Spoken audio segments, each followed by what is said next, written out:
Guys, good morning, good morning. Kahimas TV, nagbabalik na naman tayo, guys. Itong video ko na to, no, bigyan ko lang ng reaksyon itong si Kangkong, kung talaga bang sikat pa ba, may market value pa ba tong si Kangkong. Guys, ito, pakinggan nyo yung totoong opinion ko.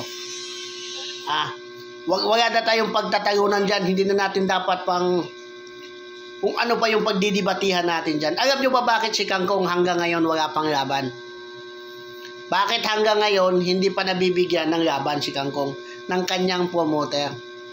Isa lang po ang dahilan dyan, para sa nakikita ko at sa pwede ko, si Kangkong kasi ang hina na pagdating sa market value.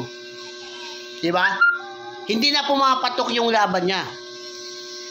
Mahirapan silang i-promote yung laban ni Kangkong, lalo na pag ang mga katapat na mga kalaban ni Kangkong mga hindi naman kilala sa mundo ng boxing, o kilala man pero yung tapos na yung career, di ba?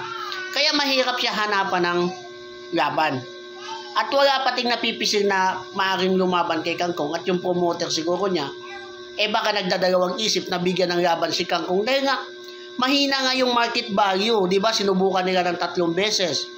Anong nangyari? Dito nga sa Pilipinas nilaban, di ba? Hindi nga napuno yung venue, di ba? Napuno ng mga vlogger na sumusuporta kay Kangkong. Mahina na kasi, wala ng market value si Kangkong. Hindi katulad nung nandun siya sa MP Promotion at maganda yung hype sa kanya dun.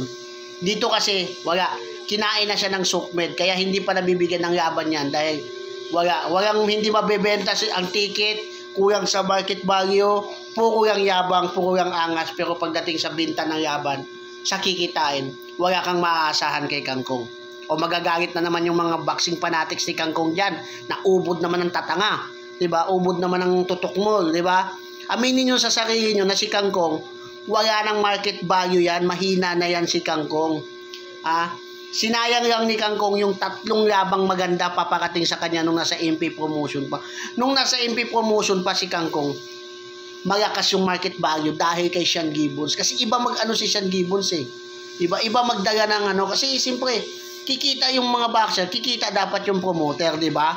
O kaya matauhan na kayo yung mga Kangkong fanatics dyan.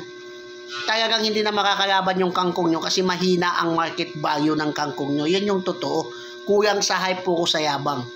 Di ba?